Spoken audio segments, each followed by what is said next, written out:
Film की शुरुआत होती है एक ग्रुप से जो समुद्र में मछली पकड़ रहे होते हैं। कैप्टन जैसे ही पानी पीकर एक प्लास्टिक की बोतल समुद्र में फेंकता है तो एक दर्दनाक चीख इन सब के कान फाड़ देते हैं। ये लोग डर जाते हैं।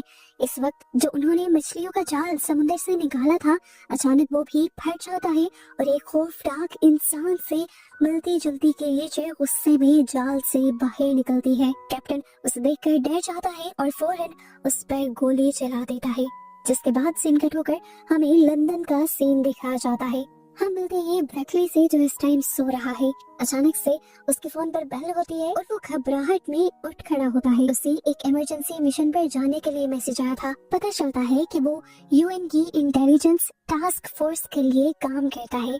ब्रैकली जल्दी से अपनी बेटी को उठाता है और उसे बताता है कि मुझे इमरजेंसी कहीं जाना है और तुम्हें अपनी मॉम के पास जाना होगा। इस टाइम सार्जेंट हाना ब्रैकली को पिक करने के लिए आई थी और उन्हें ये सुनकर काफी गुस्सा आता है कि ब्रैकली पहले अपनी बेटी को उसके मॉम के घर छोड़ना चाहता है, वो भी उन्हीं की कार के जरिए। खैर इस टाइम ब्रैकली की एक्स वाइफ भी उस पर काफी गुस्सा है, क्योंकि ब्रैकली के ऐसे कामों की वजह से हमेशा ही उसे अपने काम इग्नोर कर अपनी बेटी का ख्याल रखना पड़ता है। ये काम खत्म करने के बाद ये लोग एक प्राइवेट एयरपोर्ट पहुंचते हैं, जहां पर जर्नल उन्हें मिशन की डिटेल देते हैं। लेकिन यहाँ ब्रैकली का टैबलेट काम नहीं कर रहा होता। उसके साथ बैठा हुआ एक आदमी उसे वीडियो दिखाता है जिसमें वो क्रिएचर जिसे हमने मूवी के स्टार्ट में देखा था, वो इंसानों पर हमला करती हुई दिखाई जा रही है। ये देखकर ब्रैकली घबरा जाता है और घबराहट में इस आदमी को बताता है कि मैं कोई एजेंट नहीं हूँ, मैं सिर्फ एक क्लर्क हूँ जो आप लोगों के साथ जा रहा हूँ। वो एजेंट जिसने ब्रैकली को वीडियो दिखाई थी वो भी घबरा जाता है और फिर पूरे रास्ते ब्रैकली से कोई बात नहीं करता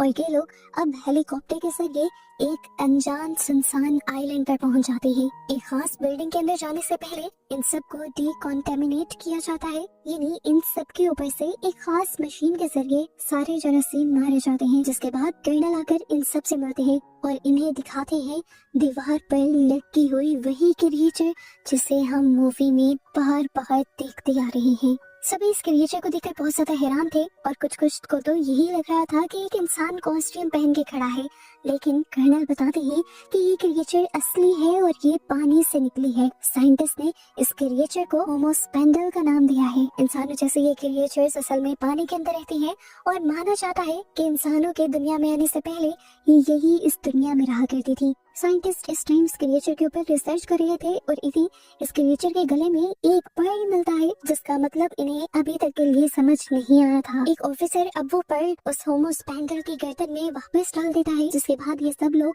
अपनी इन्वेस्टिगेशन पर मीटिंग करने के लिए यहाँ से चले जाते हैं और यहाँ पर ब्रैकली अकेला रह जाता है। वो इस क्रिएचर को बहुत ही गौर से देखता है और फिर इस क्रिएचर को वो उसी तरह से रिस्पेक्ट देता है जिस तरह से वो अपने जीसस क्रॉस को रिस्पेक्ट देता है। यहाँ हमें जर्नल को सभी लोगों के साथ मीटिंग करते हुए दिखाया जाता है। जर्नल कर्नल से सवाल करता है कि मुझे समझ नहीं आ रही कि आखिर ये क्रिएचर इतने ऊपर आया कैसे। कर्नल कहते हैं ये बहुत बड़ा खतरे का साइन हो सकता है, क्योंकि 2020 में भी अंडर वाटर सबमरीन में एक बहुत ही बड़ा हादसा हुआ था और वो भी ऐसे ही क्रिएचर्स की वजह से हुआ था।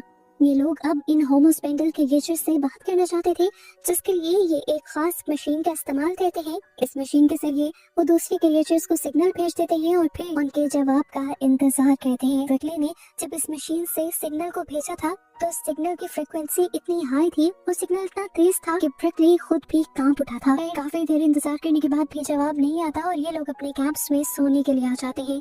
ब्रैकली हैना से पूछता है कि क्या मैं अपने घर कॉल कर सकता हूँ, लेकिन हैना ऐसा करने से मना कर देती है। सीन कट होकर दूसरी तरफ हमें दिखाया जाता है कि जिस रूम में इन्होंने उस होमोस्पेंडल को बांध कर रखा हुआ था, वहाँ पर दो सोल्जर्स ड्यूटी दे रहे थे। एकदम से वो नोटिस करते हैं कि उनके पाँव के नीचे की जमीन दलदल बनने लगी है। इससे पहले कि ये लोग कुछ कर पाते, वो सोल्जर उस दलदल में धंसने लग जाते हैं। उसका दूसरा साथी उसे बचाने की कोशिश तो करता है पर नाकाम रहता है। पहली वाली सोल्जर पूरी तरह डूब जाती है और मर जाती है। दूसरा सोल्जर मदद के लिए अपने रेडियो का इस्तेमाल करने की कोशिश करता है, पर दूसरी तरफ कोई मैसेज नहीं सुनाई देता, बस एक साउंड वेव सुनाई देती है। अचानक से उसे दलदल से एक हाथ निकलता है और उस सोल्जर को पानी के अंदर खींचकर मार देता है, जिसके बाद वही क्रिएचर यानी होमो स्पेंडल उस पानी में से एकदम से बाहर निकलती है और अपने साथी की डेड बॉडी को खींचकर उतारकर यहाँ से ले जाती है। यहाँ अब सिक्योरिटी अलार्म्स भी बजने लगे थे। ब्रिकली के साथ साथ सभी सोल्जर्स इस जगह को चेक करने के लिए आते हैं, लेकिन यहाँ पर इन्हें ना तो अपने सोल्जर मिलते हैं और ना ही वो क्रिएचर। फर्श यहाँ का दोबारा से नॉर्मल हो चुका था और जनरल ऑस्टिन बहुत ज्यादा परेशान हो गए थे। वो अपने सोल्जर्स को अपने रेडियो के जरिए कांटेक्ट करने की कोशिश करते हैं, पर कांटेक्ट नहीं हो पा रहा था। ब्रिकली यहाँ पर एक मेटल का पीस जमीन के अंदर धंसा हुआ नोटिस करता है और जैसे ही उसे खींच कर निकालता है तो उसे पूरी चेयर मिल जाती है। ये देखकर जनरल ऑस्टिन और भी ज्यादा परेशान हो जाते हैं और जमीन पर लेटकर दोबारा रेडियो से कांटेक्ट करते हैं अपने साथियों को, लेकिन जमीन के नीचे से उन्हें अपनी ही आवाज दोबारा सुनाई देती है और इससे वो और भी ज्यादा डर जाते हैं। जिस तरह ब्रिकली ने यहाँ पे चेयर निकाल दी थी, कुछ और भी यहाँ पे हो सकता था। ये लोग इस जगह की खुदाई करना शुरू कर देते हैं और इन्हें अपने साथी का हाथ दिखाई देता है। ब्रिकली डरकर यहाँ से बाहर निकल जाता है क्योंकि उसने इस तरह डेड बॉडी पहली मर्तबा देखी थी। उसके बाहर आने से काफी सारे लोगों को शक होने लगता है कि आखिर ब्रिकली इस तरह क्यों डरा, और वो यहाँ पे सबको सच बता देता है कि वो पहले बस एक क्लर्क हुआ करता था फौज में और उसने खुद ही अपने आप को एक एजेंट के तौर पर रजिस्टर कर दिया था, लेकिन अब वो इन चीजों से काफी ज्यादा डर रहा था। वो जनरल ऑस्टिन से कहता है कि आप इसकी कोई भी सजा मुझे देना चाहें तो दे सकते हैं, पर जनरल ऑस्टिन उससे कहते हैं अब इससे कोई फर्क नहीं पड़ता कि तुम एक एजेंट हो या नहीं, लेकिन तुम हमारे लिए काम कर रहे हो, यही बड़ी बात है। यहाँ पर ब्रिकली के साथ ही यानी हाना को बहुत ज्यादा गुस्सा आ रहा था क्योंकि इस तरह के मिशन उन्हें मिलने में सालों लग जाते हैं और ब्रिकली ने गलती से ही ये मिशन ले लिया था और ये लोग सालों की महीनों की ट्रेनिंग्स करने के बाद मुश्किल से यहाँ पहुँचे थे। है ना, अब उसे अपनी यूनिट के बारे में भी बताती है और कहती है कि ये यूनिट सुपरनेचुरल चीजों पर रिसर्च करने के लिए बनाया गया है। इससे पहले कि हैना इसे और कुछ बता पाती, यहाँ पर शोर मच जाता है। खबर मिलती है कि समुद्र के किनारे पर वही क्रिएचर देखी गई है। सभी लोग उससे बात करने के लिए समुद्र के किनारे पर चले जाते हैं और ब्रिकली को यहाँ पर कैमरा पकड़ा दिया जाता है उस क्रिएचर को कैप्चर करने के लिए। जनरल ऑस्टिन सभी लोगों को अपने हथियार नीचे रखते हुए कहते हैं और एक ट्रांसलेटर के जरिए उस क्रिएचर को वेलकम करते हैं अर्थ पर, जिसके बाद ऑस्टिन उसे दुनिया पर बुला रहे थे क्योंकि वो इन क्रिएचर्स के साथ मीटिंग करना चाहते थे और जानना चाहते थे कि आखिर वो क्यों अब पानी के ऊपर आ रहे हैं। एक क्रिएचर पहले मीटिंग के लिए नहीं मानता और जनरल ऑस्टिन से कहता है कि तुम लोगों ने हमें मारा है और अब हम बदला चाहते हैं। जवाब में ऑस्टिन कहता है कि मारा तो आप लोगों ने भी हमें है, लेकिन हम बदला नहीं चाहते, हम अमन चाहते हैं और इसीलिए हमें आपसे एक मीटिंग करनी होगी जिस पर ये क्रिएचर यानी होमो स्पेंडल मान जाती है, लेकिन एक शर्त पर कि होमो स्पेंडल किसी एक इंसान से नहीं बल्कि पूरी दुनिया के लोगों से बात करेंगे। उसके ही कहते ही पूरी दुनिया में जगह जगह समुद्र से ऐसे ही होमो स्पेंडल्स बाहर निकलने लग जाते हैं और पूरी दुनिया इस अजीब नजारे को देखकर बहुत ही ज्यादा डर जाती है। सभी लोगों के फोन्स पर अलर्ट्स बजने लग जाते हैं और सिचुएशन बहुत ही ज्यादा डरावनी हो जाती है। लोग इन होमो स्पेंडल्स के वीडियोस बनाकर इंटरनेट पर अपलोड करने लग जाते हैं और थोड़ी ही देर में जहाँ पर होमो स्पेंडल्स को नहीं भी देखा गया था वहाँ पर भी होमो स्पेंडल्स वायरल हो जाते हैं। इस टाइम तक कोई भी किसी भी होमो स्पेंडल पर हमला नहीं करता क्योंकि जनरल ऑस्टिन का हुक्म था कि वो पहले होमो स्पेंडल के लीडर से बात करना चाहते हैं। आखिर होमो स्पेंडल्स भी मान जाते हैं और यहाँ पर H2O डिप्लोमेसी तैयार कर दी जाते हैं। H2O डिप्लोमेसी वो मीटिंग है जो होमो स्पेंडल्स और इंसानों के दरमियान में होगी। असेंबली हॉल के अंदर अब एक बहुत बड़ी सी पाइपलाइन लगाई जाती है और एक वाटर कंटेनर रखा जाता है जहाँ पर होमो स्पेंडल्स आकर इन लोगों से बात करेंगे। यहाँ पर ब्रिकली को भी घर जाने की छुट्टी मिलती है और वो अपनी फैमिली से मिलता है। वो अपनी एक्स वाइफ से कहता है कि आपको थोड़े दिन और मेरी बेटी को संभालना होगा और वो इस बात पर गुस्सा न करे, इसीलिए उसे वो 3000 पाउंड्स भी दे देता है। थोड़ी देर बाद हमें असेंबली का सीन दिखाया जाता है जहाँ पर बहुत सारे आर्मी जनरल्स, पॉलिटिकल लीडर्स और जर्नलिस्ट असेंबली हॉल में इकट्ठे होते हैं होमो स्पेंडल्स से मिलने के लिए।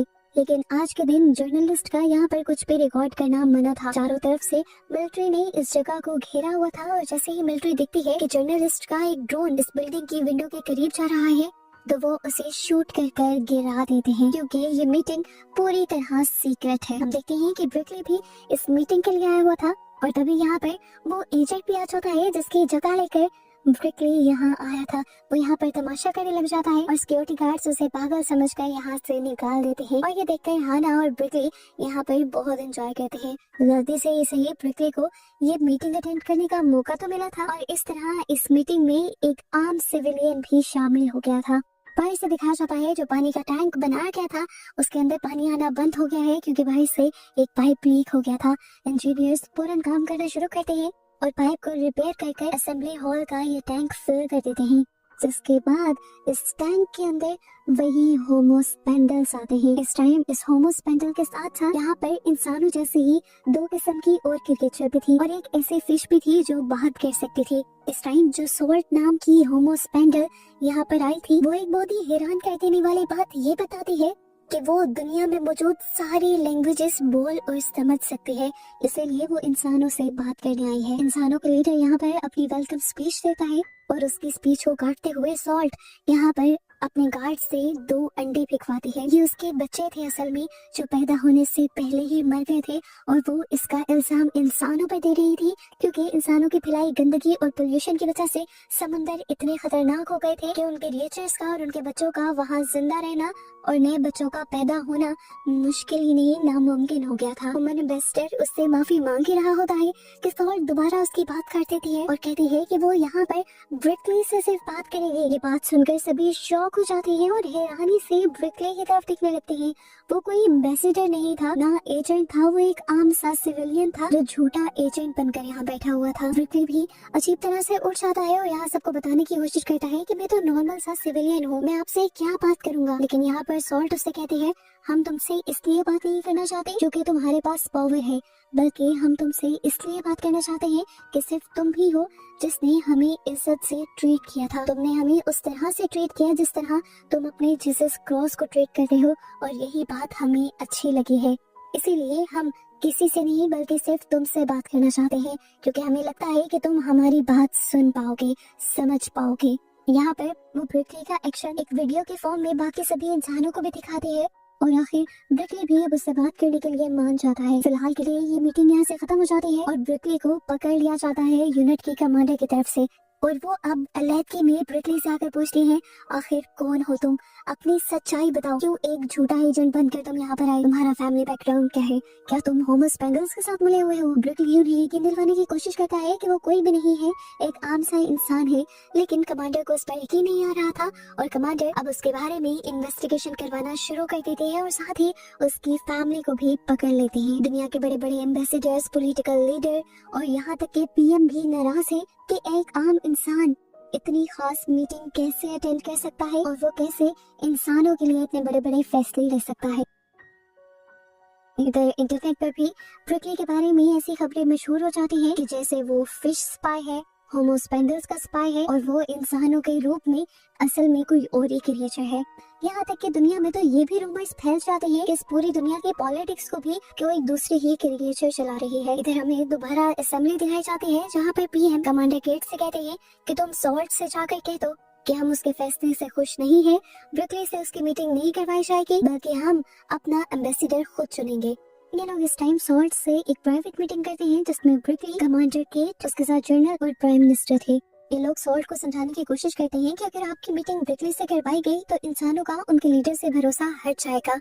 लेकिन सॉल्ट अभी भी इसी जिद पर थी कि वो ब्रिकली से ही बात करेंगे क्योंकि ब्रिकली के अलावा कोई और इंसान उनकी उतनी इज्जत नहीं करता। मजबूरन ब्रिकली को आगे आना पड़ता है और सॉल्ट से बात करनी पड़ती है। सॉल्ट उसे कहती है तुम इस मामले में क्या चाहते हो, मुझसे वो बात करना, ना कि वो बात करना जो तुम्हें इन कमेटी वालों ने सिखाई है। ब्रिकली उनसे कहता है कि मुझे लगता है कि आपको इन लोगों की बात सुन लेनी चाहिए, इस तरह सच में लोग हमारी बातों पर यकीन नहीं करेंगे, आपको ह्यूमन एम्बेसडर से ही बात करनी चाहिए। और यहाँ सॉल्ट उसे कह जाते हैं कि अगर कल तुम मीटिंग में ना हुए तो यहाँ कोई मीटिंग नहीं होगी। अब कमांडर केट उसे स्पेशल हाई सिक्योरिटी वाली वैन में बिठाकर यहाँ से दूर ले जाती है, वहाँ जहाँ उनकी बेटी और बीबी को रखा गया है। रास्ते में केट उसे मजाक भी कहती है कि मेरे पास गन है, देखो कुछ भी गड़बड़ी की तो मैं तुम्हें मार दूंगी। ब्रिकली बेचारा डर जाता है, पर केट उसे बताती है कि मैं तुमसे मजाक कर रही थी यार, असल में हम लोगों को मिलकर इस दुनिया को बचाना है। मुझे इस चीज से प्रॉब्लम नहीं है कि बात एम्बेसडर करे या तुम करो, मुझे सिर्फ इस चीज से मतलब है कि इंसानियत को बचाया जाए। ब्रिकली जैसे ही आकर अपनी वाइफ और बेटे से मिलता है, वो बहुत ज्यादा एक्साइटेड था, डरा हुआ भी था। वो अपनी फैमिली को अपने साथ होने वाली सारी बात सुनाता है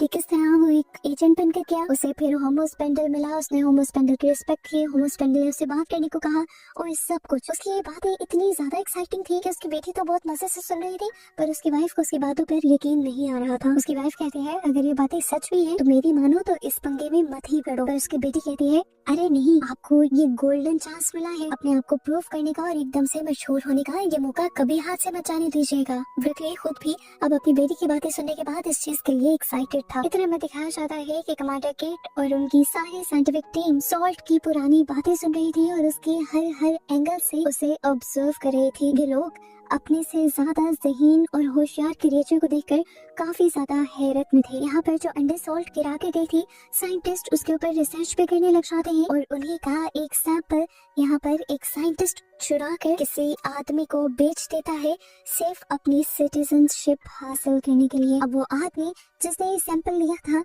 वो जाकर ये सैंपल जर्नल को दे देता है और पता चलता है कि सीक्रेटली ये आदमी जो कि एक पॉलिटिकल लीडर है, जर्नल के साथ मिलकर खुफिया बिजनेस बनाते हैं और उससे बहुत ही ज्यादा पैसे कमा रहे हैं। वो असल में होमोस्पेंडल्स के साथ ना ही कोई मीटिंग करना चाहते हैं और ना ही कोई डील करना चाहते हैं पोल्यूशन को खत्म करने के लिए, जो कि इस तरह से उनका बिजनेस तबाह हो जाएगा। यहाँ से जाहिर होता है कि ये लोग बहुत ही ज्यादा करप्ट थे, इन्हें इंसानियत को बचाने के बजाय अपने बिजनेस को बचाने की पड़ी थी। हालांकि अगर इंसान ही खत्म हो जाते तो इनका बिजनेस कौन चलाता है, इनकी अपनी कॉमन सेंस। अब यही जर्नल अगले दिन होमोस्पेंडल्स और इंसानों की मीटिंग से पहले ब्रिकली की पिक्चर भी पूरे मीडिया पर वायरल कर देता है ताकि अगेन ये मीटिंग हो ही ना सके। मीडिया ब्रिकली के पीछे पड़ जाती है और केट बहुत मुश्किल से ब्रिकली को निकाल कर असेंबली हॉल तक लेकर आती है। उसे ये भी पता चल जाता है कि ये काम एक जर्नल का है, इसीलिए ये उस जर्नल को भी इस सीक्रेट मीटिंग से बाहर निकाल देते हैं। फिर फाइनली अब मीटिंग शुरू हो जाती है।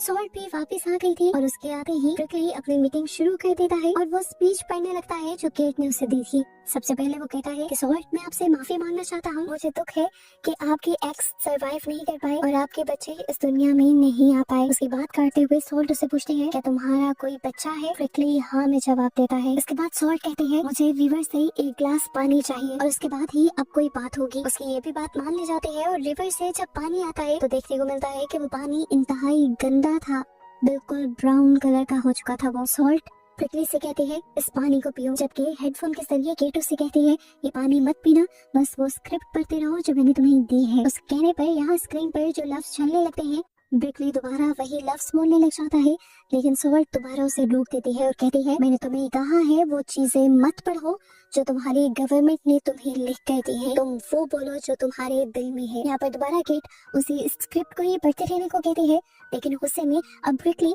अपने कान से हेडफोन उतार देता है और वही बोलता है जो उसके दिल में था। वो कहता है इंसान बेवकूफ है और अपनी हरकतों की वजह से ही इस दुनिया को तबाह कर रहे हैं। ब्रिकली कहता है इंसान समझते हैं कि पोल्यूशन उनका मसला ही नहीं, लेकिन ये उन्हीं का मसला है और उन्हीं का फैलाया हुआ है। आज के बच्चे नए हैं, वो हमारी बात सुनना चाहते हैं, इस अर्थ को दोबारा से ठीक करना चाहते हैं। सॉल्ट को ब्रिकली की बातें पसंद आ रही थी। उसकी ये बातें सुनकर सॉल्ट दोबारा उसकी तारीफ करती है और कहती है कि तुम एक सबसे अच्छे इंसान हो। ब्रिकली शर्मा से जाता है और उसके ऐसे बिहेवियर को उसके सीनियर्स यानी हाना और जनरल ऑस्टन बिल्कुल पसंद नहीं करते। फिलहाल के लिए मीटिंग दोबारा खत्म हो जाती है और एक सिक्योरिटी वैन में ब्रिकली को दोबारा उसके होटल रूम में पहुंचा दिया जाता है, जहाँ पर उसकी फैमिली एक लग्जरी लाइफ एंजॉय कर रही थी। इस टाइम उसकी वजह से वो बहुत एक्साइटेड होकर वो सब बातें बताता है जो उसके साथ हुई थी और ब्रिकली की बेटी अपने डैड की बातों को सुनकर बहुत ही ज्यादा प्राउड फील करती है। यहाँ तक कि अब वो लोग न्यूज पे देखते हैं कि पूरी दुनिया ब्रिकली के लिए नारे लगा रही थी, क्योंकि ब्रिकली की ही वजह से ही होमोस्पेंडल्स ने अभी तक उनके साथ कुछ बुरा नहीं किया था। आज ब्रिकली भी अपने आप पर फख्र महसूस कर रहा था। इधर दिखाया जाता है कि केट और बाकी जर्नल्स मिलकर H2O डिप्लोमेसी तैयार कर रही है। वो जानते हैं कि उन्हें हर हाल में होमोस्पेंडल्स को दोस्ती के लिए मनाना होगा, इसलिए वो अब एनवायरनमेंट को ठीक करने का भी प्लान कर रही है और इन्हें इसी टाइम पर माइसेलियम नेटवर्क के बारे में भी पता चलता है। माइसेलियम नेटवर्क असल में एक अलजी थी जो होमो स्पेंडल्स के पर्ल्स के साथ कनेक्ट थी और उन्हें ताकत देती थी। इन्होंने प्लान किया कि ये लोग माइसेलियम नेटवर्क को और ज्यादा स्ट्रॉन्ग कर देंगे ताकि उनके और होमो स्पेंडल्स के दरमियान में रिलेशंस और बेहतर हो सके। इधर हमें ब्रिकली की फैमिली को दिखाया जाता है। एकदम से ब्रिकली के इतना मशहूर होने की वजह से ये लोग डरने लगे थे क्योंकि खतरा अब इनकी जानों को हो गया था। जहाँ लोग ब्रिकली को पसंद कर रहे थे वहाँ ब्रिकली के दुश्मन भी बन गए थे। तो ब्रिकली अपनी फैमिली को काम डाउन करता है और उन्हें समझाता है कि हम 1 से 2 दिन में सेफ हाउस में शिफ्ट हो जाएंगे। अगले दिन हमें अब ब्रिकली को न्यू मीटिंग में जाता हुआ दिखाया जाता है। मीडिया के जवाबों से बचते हुए वो अब असेंबली हॉल के अंदर आया था। ब्रिकली अब सॉल्ट को यानी होमो स्पेंडल के लीडर को अपने यूनिट के फैसले के बारे में बताने लगता है और कहता है कि हम 2065 तक 50% पोल्यूशन खत्म कर देंगे। लेकिन ये चीज सुनकर सॉल्ट बहुत ज्यादा गुस्सा हो जाती है क्योंकि 2065 आने में कई साल थे। सॉल्ट उससे पूछती है कि आखिर इतना वक्त क्यों लगेगा। ब्रिकली उसे समझाता है कि हमें वो रिसोर्सेज इकट्ठे करने हैं जिसकी वजह से इस सारी पोल्यूशन को खत्म किया जा सके और ये सारे रिसोर्स लगभग इतने ही सालों में हम इकट्ठे कर पाएंगे। सॉल्ट जब कहती है कि 40 साल का अरसा बहुत ज्यादा है तो ब्रिकली जवाब में कहता है जहाँ आप लोगों ने 10 लाख साल इंतजार किया वहाँ अब ये 40 साल क्या चीज है। उसकी ये बात सुनकर सॉल्ट को इतना ज्यादा गुस्सा हो जाता है कि उसका गुस्सा अब नेचर में भी दिखाई दे रहा था। बाहर आसमान बिल्कुल काला पड़ जाता है और बुरा तूफान आ जाता है। इस तूफान में कोई पानी कोई हवा नहीं थी बल्कि ये तूफान दुनिया का सबसे अजीब तूफान था जिसमें प्लास्टिक और समुद्र के अंदर का कचरा था। दिखाया जाता है कि अब बड़ी मिकदार में वो सारा कचरा वो सारी प्लास्टिक जो कई सालों में इंसानों ने समुद्र के अंदर फेंका था वो आसमान से बरसते हुए अब जमीन पर इंसानों के ऊपर ही गिर रहा था। इंसान अपने आप को बचाने के लिए यहाँ से भागने लग जाती है और इसी टाइम पर हम ब्रिकली की बेटी को भी देखते हैं जो उसकी तरफ आने के लिए मुड़ रही थी। इस कचरे के तूफान की वजह से वो भी ट्रैफिक में फंस जाती है और तभी अचानक उनकी कार के ऊपर भी एक भारी भरकम चीज आकर गिरती है जिसकी वजह से उनका ड्राइवर फौरन ही मारा जाता है और ब्रिकली की बेटी डरकर गाड़ी से निकल जाती है। केट को जैसे ही इस सारी चीजों के बारे में पता चलता है वो फौरन ही सॉल्ट से जाकर कहती है प्लीज इस सब को बंद कर दो। ब्रिकली तो अभी तक शॉक में था क्योंकि उसे समझ ही नहीं आ रहा था कि क्या हो रहा है। तभी उसकी वाइफ उसे कॉल करके बताती है कि उसकी बेटी रोड पे निकल गई है उसके पास आने के लिए। ये सुनकर ब्रिकली भी डर जाता है और फौरन अपनी बेटी को बचाने के लिए बाहर भागता है।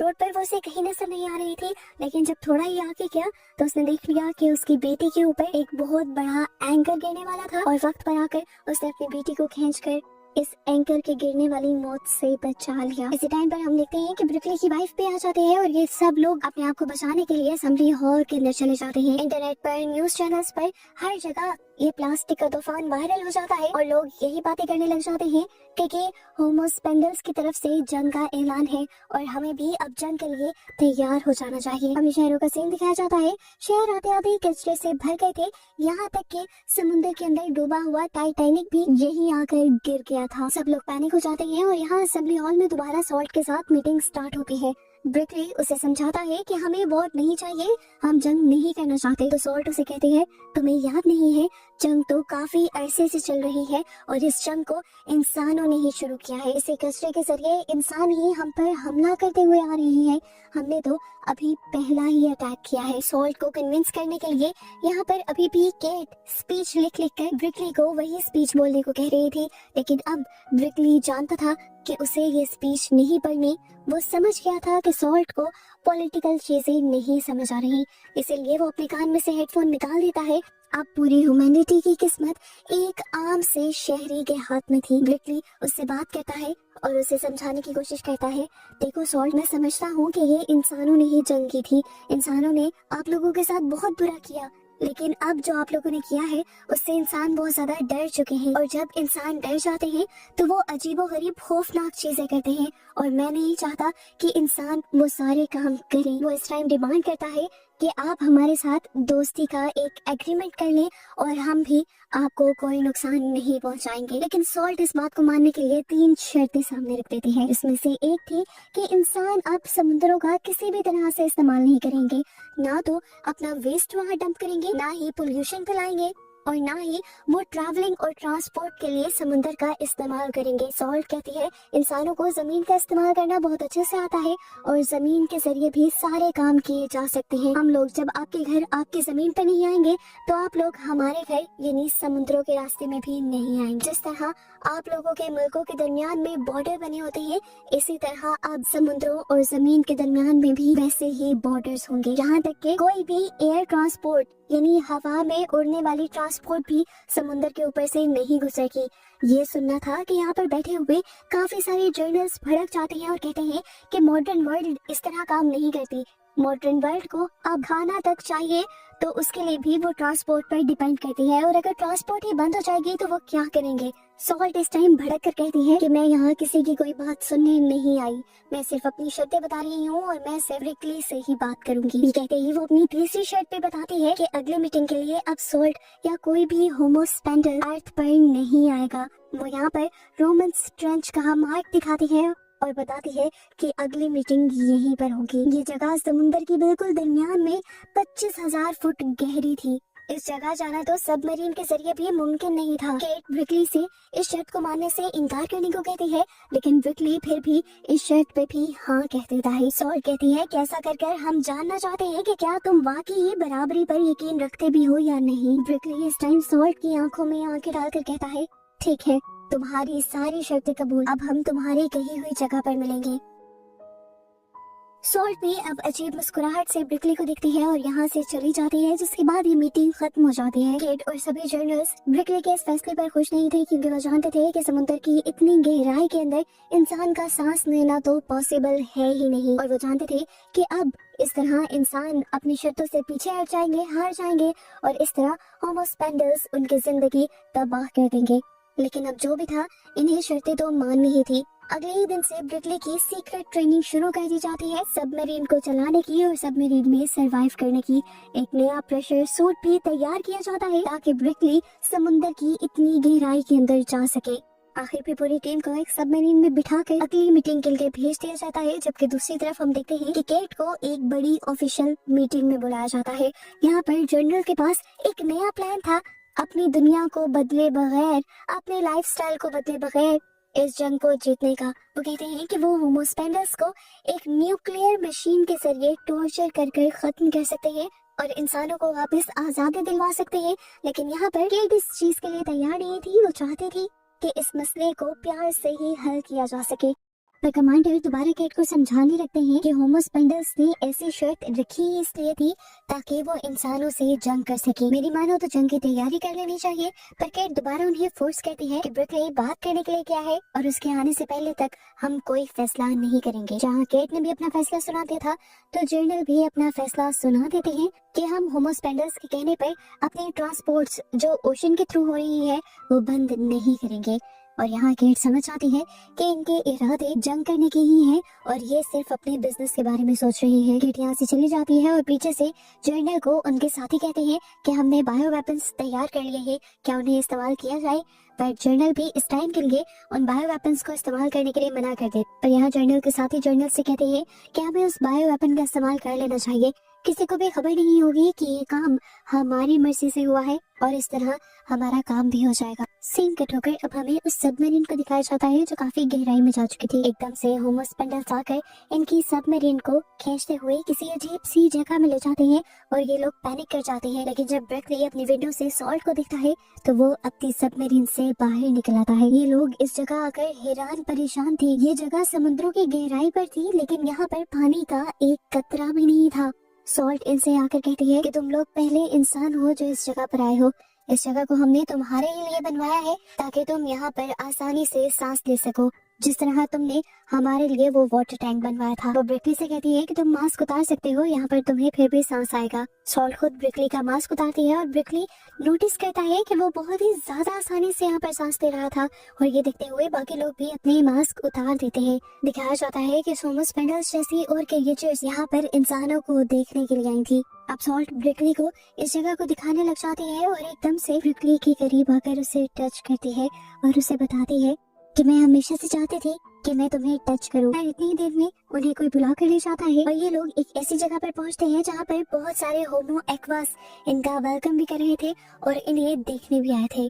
इधर जमीन पर हम केट को देखते हैं जो काफी परेशान है और वो अपने हस्बैंड से डिस्कस करती है कि मुझे डर है कि जनरल हैरी कोई इस तरह की बेवकूफी करेंगे जिसकी वजह से इंसानों और होमो स्पेंडल्स के दरमियान में जंग हो सकती है। इसके बाद केट को अपने ऑफिस से फोन आ जाता है। केट जब उस फोन को रिसीव करते हुए विंडो की तरफ जाती है तो उसका हस्बैंड नोटिस करता है कि किसी ने उसके ऊपर स्नाइपर पॉइंट किया हुआ था। वो अपनी वाइफ को बचाने के लिए उसे नीचे गिरा देता है और इस तरह गोली उससे लग जाती है और वो मारा जाता है। दोबारा सीन पानी के नीचे शिफ्ट होता है जब ब्रिकली और जनरल मिलकर सबसे बातें कर रहे होते हैं। तो यहाँ पर हम एक ऐसे इंसान को भी देखते हैं जो असल में जनरल हैरी का साथी था और वो इनके साथ अपने ही प्लान से आया था। वो बायो एजेंट लेकर आया था जिसके जरिए वो सभी होमो स्पेंडल्स को मारना चाहते थे। ये देखकर जनरल और ब्रिकली दोनों बहुत ज्यादा हैरान रह जाते हैं क्योंकि उनके वहमो गुमान में भी नहीं था कि वो यहाँ पर किसी जासूस को या अपने दुश्मन को ला रहे हैं। वो नहीं चाहते थे कि होमो स्पेंडल्स पर कोई हमला हो, इसीलिए ब्रिकली उस आदमी को लेकर नीचे गिर जाता है। लेकिन तभी उसके हाथ से वो बायो एजेंट भी नीचे गिरने की वजह से फट जाता है और यहाँ एक बहुत ही भयानक ब्लास्ट होता है। सभी होमो स्पेंडल्स दूर जाकर गिरते हैं और तभी सॉल्ट यहाँ पर ब्रिकली को लेकर अपने गिर्द एक प्रोटेक्शन शील्ड बनाते हुए उसे उड़ाकर यहाँ से ले जाती है और साथ ही उसके मुंह से अपने मुंह को जोड़ते हुए उसे ऑक्सीजन भी देती है। दुनिया में मौजूद सबमरीन के कंट्रोलर की वजह से इंसानों को भी पता चल जाता है कि पानी के अंदर कोई बहुत ही बड़ा धमाका हुआ है और इस धमाके की ताकत से ये लोग अंदाजा लगाते हैं कि नीचे गए हुए सभी इंसान भी मारे गए होंगे। अब ये बात जैसे ही केट को पता चलती है, केट और भी ज्यादा टूट जाती है। पहले उसके हस्बैंड की मौत और अब उसका मिशन फेल, वो बुरी तरह टूट गई थी। और ये बात जैसे ही ब्रिकली के घर वालों को भी पता चलती है कि नीचे गए हुए सभी इंसान मारे गए हैं तो वो बहुत ही ज्यादा उदास हो जाते हैं। इधर दिखाया जाता है कि सॉल्ट ब्रिकली को लेकर पानी के ऊपर आ जाती है ताकि ब्रिकली आराम से सांस ले सके। जिसके बाद वो अपनी एक वीडियो बनाती है इंसानों के पास भेजने के लिए, जिसमें अब वो इंसानों को धमकी दे रही थी कि जिस तरह इंसानों ने हमारे इलाके में धमाका करवा कर हमारे सारे होमो एक्वास को मारा है, यानी समुद्र के नीचे रहने वाले क्रिएचर्स को मारा है, उसी तरह अब हम भी सभी इंसानों को मार देंगे और इस दुनिया को खत्म कर देंगे। सभी लोगों को लग रहा था कि ये वीडियो एक नकली वीडियो है, एआई से जनरेट की गई है, लेकिन इन्वेस्टिगेशन करने पर पता चलता है कि ये वीडियो रियल है। यहाँ पर हम देखते हैं कि ब्रिकली केट से कांटेक्ट करता है और केट ये जानकर हैरान हो जाती है कि ब्रिकली इतने बड़े हादसे के बाद भी जिंदा था। वो इस टाइम रो रहा था, अपने सारे साथियों के मरने पर दुखी था। उसे समझ नहीं आ रही थी कि ये सब कैसे हो गया। केट कहती है फिक्र मत करो, मैं पता चला लूंगी कि आखिर ये सब कैसे हुआ है, क्योंकि जिन लोगों ने भी ये करवाया है उन लोगों ने मेरे हस्बैंड को भी मरवा दिया है। असल में जो भी दुश्मन था वो मारना मुझे चाहता था, पर मेरे हस्बैंड ने मुझे बचाते हुए अपनी जान दे दी। केट ब्रिकली से कहती है देख लेना तुम, मैं उन दुश्मनों को छोड़ूंगी नहीं। यहाँ पर अब हम जनरल हैरी को देखते हैं। जनरल हैरी को तो इस हादसे के बारे में खुद भी नहीं पता था, लेकिन ये हादसा करवाया जनरल हैरी के ग्रुप के ही एक आदमी ने था और वो अब जनरल हैरी को कह देते हैं आप रिलैक्स रहे, इस हादसे से हमारा तो काम बन गया है। यहाँ पर अब ब्रिकली भी जमीन पर आ जाता है और ये लोग सॉल्ट को भी पकड़ लेते हैं और एक दूसरी तरफ शिफ्ट करने लग जाते हैं, क्योंकि अब ये लोग सॉल्ट को आजाद नहीं छोड़ सकते, क्योंकि सॉल्ट ने जंग करने की धमकी दे दी है। ब्रिकली को ये बात बिल्कुल अच्छी नहीं लगती, लेकिन वो इस टाइम कुछ कर भी नहीं पाता। यहाँ सभी लोगों की बातों से वो अंदाजा लगाता है कि ये लोग सॉल्ट को विलन समझ रहे हैं, हालांकि सॉल्ट ने ब्रिकली की जान बचाई थी। अब ऐसे ही बातों बातों में ब्रिकली यहाँ पर ड्राइवर से उस गाड़ी की चाबी ले लेता है जिस गाड़ी के पीछे सॉल्ट के कंटेनर को रखा गया था। इन सब लोगों को लगता है कि ब्रिकली सॉल्ट को लेकर यहाँ से भाग रहा है, लेकिन वो यहाँ से भाग नहीं रहा था, वो तो बल्कि गाड़ी को पीछे मोड़कर इस कंटेनर को ही पानी में फेंक देता है ताकि सॉल्ट आजाद हो सके और अपनी दुनिया में जा सके। जिसके बाद वो खुद भी पानी में जंप कर देता है, क्योंकि जानता था कि अगर वो ऊपर रहा तो इंसान वैसे ही उसे मार देंगे। ब्रिकली की इस हरकत की वजह से ब्रिकली को अब गद्दार करार दे दिया गया था। दूसरी तरफ दिखाया जाता है कि होमो स्पेंडल की एक नई टीम दोबारा इन्वेस्टिगेशन के लिए यहाँ आती है। इस मर्तबा ब्रिकली तो था नहीं, इसीलिए केट खुद उनसे बात करती है। सबसे पहले ये होमोस्पेंडल्स आकर सॉल्ट के बारे में सवाल करते हैं, क्योंकि उन्होंने देखा था कि इंसानों ने उसे कैदी बनाया था। पर केट उसे बताती है कि सॉल्ट हमसे बचकर भाग गई है। और यहाँ पर ये नया होमोस्पेंडल्स का चीफ उन्हें बताता है कि जिस टाइम हमला हुआ था उस टाइम सॉल्ट एक इंसान को बचाते हुए वहाँ से भागी थी, इसीलिए अब वो हमारी कहती है और अगर तुम्हारे पास है तो उसे हमारे हवाले कर दो। दूसरी बात ये कि तुम लोगों ने हमारे ऊपर हमारी ही जगह पर आकर हमला किया है और तुम लोग इसके अंजाम को जानते नहीं हो। शायद तुम लोगों को अंदाजा नहीं है कि हम क्या क्या कर सकते हैं। केट उनसे इस हमले के लिए माफी मांगती है और उन्हें यकीन दिलवाती है कि वो हमला इंसानों में से एक गद्दार ने किया था और इस हमले का उन लोगों को बिल्कुल नहीं पता था। होमोस्पेंडल का लीडर उनसे कहता है, जो हुआ जैसे हुआ, नुकसान हमारा हुआ है, हम होमो एक्वास का हुआ है और हम इसका बदला लेके रहेंगे। हमारे पास एक ऐसा हथियार है जो तुम्हारी पूरी दुनिया को एक झटके में तबाह कर सकता है और वो है रस्ट, जो अपने हाथ में पकड़ी हुई लोहे की छड़ी को एक सेकंड में रस्ट में बदल कर दिखा देता है। और वो कहता है कि हम इसी रस्ट यानी जंग के जरिए तुम्हारी सारी की सारी बिल्डिंग्स एक सेकंड में तबाह कर सकते हैं और अगर तुम लोग चाहते हो कि हम तुम्हें तबाह ना करें तो हमारी सारी शर्तें तुम्हें माननी होगी। समुद्रों को 5 साल के अंदर अंदर तुम्हें हर तरह से साफ करना होगा, हमारी कैदी सॉल्ट को तुम्हें हमें वापस करना होगा ढूंढकर और इसके बाद भी हमारी सारी शर्तों को मानना होगा। अब ये सारी बातें सुनकर जनरल हैरी भी डर गए थे। उनके साथियों ने जो गड़बड़ करती थी अब उन्हें इस गड़बड़ को ठीक करना था और वो फौरन ही सॉल्ट को ढूंढने का ऑर्डर दे देते हैं। सीन कट होकर फाइनली हमें सॉल्ट और ब्रिकली को दिखाया जाता है जो इस टाइम जमीन पर है। ये दोनों जानते थे कि इंसान उन्हें हर जगह ढूंढ रहे हैं, लेकिन फिर भी ये दोनों एक फैक्ट्री के अंदर छुपे हुए थे। सॉल्ट ब्रिकली को बताती है कि मैंने तुम्हें छूते हुए तुम्हारे लंग्स को साफ कर दिया है, अब तुम्हें लंग्स की कोई डिसीज नहीं होगी। ये कहते हुए वो उसके करीब आने लग जाते हैं और ऐसे इन दोनों के दरमियान की दुनिया बिल्कुल खत्म हो गई। ये दोनों अब एक साथ रहने का फैसला कर लेते हैं, लेकिन एक बहुत बड़ा मसला है कि जमीन पर रहने वाले लोग भी इनके दुश्मन हैं और पानी में रहने वाले लोग भी। ये लोग जानते हैं कि ज्यादा देर तक ये लोग एक साथ नहीं रह सकते और ब्रिकली सॉल्ट से कहता है कि मैं दरमियान का कोई रास्ता निकाल ही लूंगा और तुम्हें यहाँ से लेकर कहीं दूर चला जाऊंगा। इस टाइम बातें करते हुए ब्रिकली सॉल्ट को ये भी बता देता है कि हमला करवाने में उनकी यूनिट के लीडर केट का कोई हाथ नहीं। केट सच में बेकसूर है और ये काम किसी ऐसे इंसान का है जिसका फायदा होमोस्पेंडल्स को मारने से जुड़ा हुआ है। फिर अब ये लोग फैसला कर लेते हैं कि ये लोग किसी ऐसी जगह पर जाएंगे जो समुद्र का किनारा होगा। सॉल्ट पानी में रहेगी और ब्रिकली करीब ही साहिल पर रहेगा। सॉल्ट को ये आइडिया पसंद आ जाता है और यहाँ से जाने से पहले ब्रिकली अपनी फैमिली को लास्ट टाइम कॉल मिलाता है, लेकिन वो नहीं जानता था कि उसके कॉन्टेक्ट के सभी लोगों के फोन पहले ही हैक किए जा चुके थे ताकि उसे लोकेट किया जा सके। वो अब जैसे ही अपनी फैमिली से मिलने के लिए जाता है तो उसकी वाइफ और बेटी को पता चल जाता है कि FBI उसके पीछे है, इसलिए वो फौरन ब्रिकली से यहाँ से भाग जाने को कहती थी। लेकिन इससे पहले कि ये दोनों यहाँ से भाग जाते हैं इन्हें चारों तरफ से मिलिट्री के लोग घेर लेते हैं।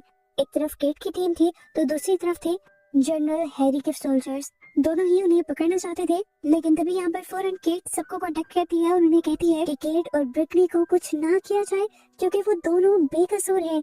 इन्हें असल में पता चल गया था कि सॉल्ट की जो वीडियो इन्होंने देखी थी वो असल में AI जनरेटेड थी और जनरल हैरी के ही साथियों की एक चाल थी, लेकिन कोई भी इस टाइम उसकी बात को सुनने को तैयार नहीं था। कुछ सोल्जर्स तो ब्रिकली को पकड़ भी लेते हैं और ये देखकर सॉल्ट इतनी जोर से चिल्लाती है कि यहाँ पर सभी लोगों के कान फट जाते हैं और खुद पानी के अंदर जंप कर देते हैं। उसको यहाँ से जाता देखकर ब्रिकली टूट जाता है, लेकिन अपने आप से वादा करता है कि वो उसे जरूर ढूंढ कर रहेगा। इसके बाद हमें होमोस्पेंडल के नए लीडर टाइड को दिखाया गया जो पानी के बाहर आ चुका था और उसने आते ही एक खास किस्म का इंस्ट्रूमेंट बजवा के सभी जानवरों को अपनी तरफ अट्रैक्ट कर लिया। इन्होंने ज्यादातर कुत्तों को अट्रैक्ट किया था और ये लोग कुत्तों को जाल में पकड़कर उनका शिकार कर कर खाने लग जाते हैं, बिल्कुल उसी तरह से जिस तरह इंसान किसी मछली का शिकार कर कर खाते हैं। होमोस्पेंडल्स की इस हरकत से इंसानों को गुस्सा जाता है और जब इंसान इस बारे में बात करते हैं तो टाइड इन सबसे कहता है कि तुम लोग भी सालों से मछलियों का शिकार करते आ रहे हो।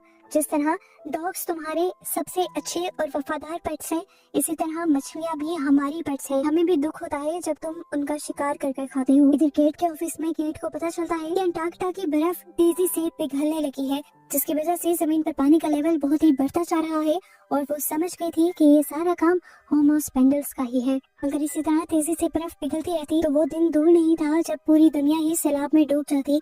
इसी वजह से दोबारा इंसानों को होमोस्पेंडल्स से मीटिंग करनी पड़ती है और तब टाइड दोबारा कहता है कि तुम लोगों ने अभी तक अपना काम शुरू नहीं किया। समुद्रों को साफ करना शुरू नहीं किया। इसी वजह से आप लोगों को सबक सिखाना हमारी मजबूरी बन गई है। ये मीटिंग इनकी यहाँ पर खत्म हो जाती है और कुछ देर बाद हमें दिखाया जाता है कि ब्रिकली जाकर अपनी फैमिली से मिलता है। उसे इस टाइम कैद करके रखा गया था। वो अपनी फैमिली को बताता है कि रोज रात को वो सॉल्ट को ढूंढने के लिए जाता है, पर उसकी वाइफ पूछती है कैसे, तुम तो कैद में हो। तब वो बताता है कि उसने एक गार्ड को अपना अच्छा दोस्त बना लिया है। रोज रात को वो कैमरास में गड़बड़ करता है और समुद्र के किनारे सॉल्ट को ढूंढने के लिए जाता है, लेकिन अब तक उसकी बात नहीं हो पा रही। ये कहते हुए वो रोने लग जाता है और ये कन्फेस करता है कि वो सॉल्ट से प्यार करने लगा है और उससे बात किए बगैर रहना उसके लिए अब मुश्किल हो गया है। सीन कट होकर अब हमें जनरल हैरी को दिखाया जाता है। वो अभी तक होमो स्पेंडल्स को खत्म करने का ही अपने ग्रुप के साथ मिलकर प्लान कर रहे थे। उन्होंने एक ऐसे गार्ड को ब्रिकली के पास छोड़ा था जो ब्रिकली की सारी बातें माने, क्योंकि वो चाहते थे कि ब्रिकली किसी तरह सॉल्ट से मिले और ये लोग ब्रिकली का ही गलत इस्तेमाल करते हुए होमो स्पेंडल्स को मरवा दें। एक दिन ऐसे ही अब उस गार्ड के जरिए ब्रिकली को खाना दिया जाता है और जैसे ही वो खाना खाता है तो बेहोश हो जाता है और इस टाइम कुछ डॉक्टर्स आकर उसकी बॉडी में वायरस इंजेक्ट कर देते हैं। ये वायरस असल में इंसानों को कुछ नहीं करता, बल्कि ये वायरस होमो एक्वास को मारने के लिए था। रात को जैसे ही ब्रिकली को होश आता है तो वो सॉल्ट से मिलने के लिए पानी में जाकर उसे आवाजें देने लगता है। रात भर के इंतजार के बाद फाइनली सुबह को सॉल्ट आकर उससे मिल ही लेती है। ब्रिकली इस तरह खुश था जिस तरह उसे कोई खजाना मिल गया हो। वो सॉल्ट को गले लगा लेता है, उसे किस करता है और तभी सॉल्ट उसे कहती है कि अगर तुम चाहते हो कि हम दोनों हमेशा साथ रहें तो जाकर इंसानों को समझाओ कि वो होमो स्पेंडल्स की सारी शर्तें मान लें, नहीं तो होमो स्पेंडल्स उन्हें बर्बाद कर देंगे। ब्रिकली उनसे कहता है मैं तुम्हें कैसे समझाऊं, इंसान मेरी बात ना सुनेंगे ना मानेंगे। कुछ वक्त के लिए तुमने मुझे स्पेशल तो बना दिया था, लेकिन अब मेरी औकात एक आम इंसान से भी कम हो गई है। लेकिन सॉल्ट यहाँ कहते हैं कुछ भी करके तुम्हें इंसानों को मनाना होगा। ये कहकर वो यहाँ से गायब हो जाते हैं। हालांकि वो खुद भी ब्रिकली को छोड़कर जाना नहीं चाहती थी। सॉल्ट की बात मानते हुए अब ब्रिकली केट और उसकी पूरी टीम से बात करता है, मीटिंग करता है और उन्हें समझाता है कि सॉल्ट ने उससे कहा है कि टाइड से समझौता कर लिया जाए ताकि इंसान और होमो स्पेंडल्स दोनों ही अमन से रह सके। केट इस बात को सुनकर ये सोचने पर मजबूर हो जाती है कि उन्हें क्या करना चाहिए, क्योंकि प्राइम मिनिस्टर और जनरल केट की किसी भी बात को नहीं मान रहे थे। तब केट का एक साथी उसे आइडिया देता है कि हमें प्राइम मिनिस्टर और जनरल को इस मामले में लाए बगैर खुद ही होमो स्पेंडल्स से बात कर लेनी चाहिए, क्योंकि केट ही इस यूनिट की प्रेसिडेंट है और ऐसे ही सारे फैसले करने का हक केट का है। केट को भी ये आइडिया पसंद आता है और वो लोग होमो स्पेंडल्स को मिलने के लिए सिग्नल्स भेजना शुरू कर देते हैं। लेकिन अजीब बात होती है, घंटों नहीं बल्कि दिनों गुजर जाते हैं और होमो स्पेंडल्स का कोई जवाब नहीं आता। केट डरने लग जाती है कि कहीं होमो स्पेंडल्स उनसे नाराज तो नहीं हो गए, कहीं होमो स्पेंडल्स उनके खिलाफ कोई बहुत बड़ा प्लान या कोई बहुत बड़ी चाल तो नहीं चल रही। 4 से 5 दिन गुजरे कि पूरी दुनिया के साहिलों पर होमो स्पेंडल्स अजीब हालत में मिलने लगे। वो मर चुके थे, उनकी बॉडी पर अजीब किस्म के पिंपल्स निकले हुए थे और उनके मुंह खाए गए थे। इतनी ज्यादा तादाद में ये लाशें आ रही थी कि ऐसा लग रहा था कि जैसे सारे ही होमो स्पेंडल्स मारे जा चुके हैं। ऐसा क्यों हो रहा था, केट को इसके लिए परेशानी हो जाती है। साइंटिस्ट इन होमो स्पेंडल्स को चेक करते हैं और पता चलता है कि इन्हें खास किस्म के वायरस के जरिए मरवाया गया है और ये ऐसा सिंथेटिक वायरस है जिसे इंसान ही बना सकता है। ये वायरस इंसानों के लिए बिल्कुल नुकसानदार नहीं, लेकिन होमो स्पेंडल्स को मार सकता है। केट को भी समझ आ जाता है कि उसे जो एक सर्वेलेंस नाम के प्रोग्राम के बारे में पता चला था, वो जनरल हैरी का शायद यही प्रोग्राम था जिसमें वो पूरी होमो एक्वास को मरवा कर सिर्फ इंसानों को इस दुनिया पर रखना चाहते थे और उन्हें इंसानों की इस जालिम नेचर पर बहुत ज्यादा दुख होता है।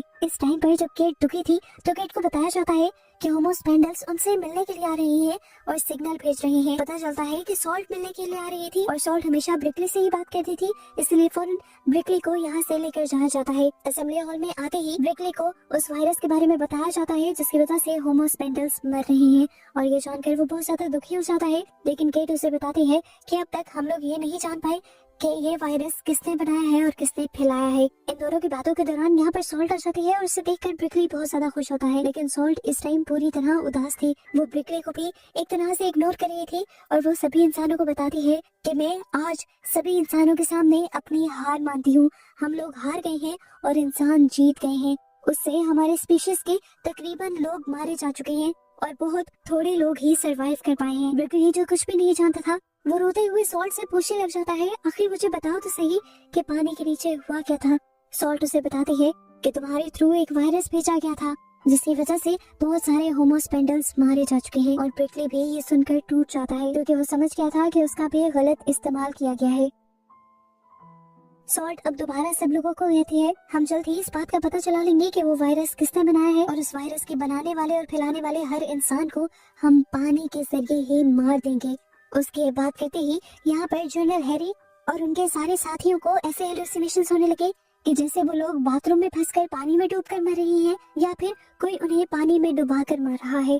अब ब्रिकली सॉल्ट को बुलाता है और कहता है कि हम लोग किसी डील की बात कर रहे थे, मैं तो केट के साथ मिलकर उसी डील के बारे में बात करना चाहता था।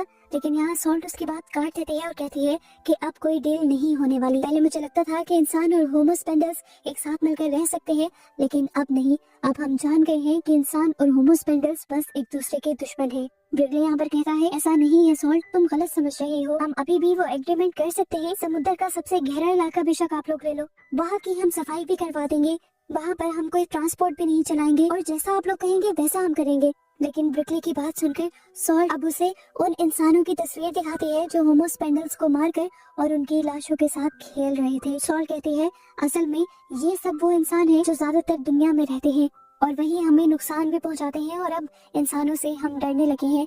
मैं जितना भी चाहूँ अब हमारी स्पीशीज तुम इंसानों के साथ कोई भी एग्रीमेंट नहीं कर पाएगी। ये कहकर सॉल्ट वहाँ से चली जाती है और ब्रिकली टूट जाता है। इसी तरह से ये मीटिंग खत्म हो जाती है।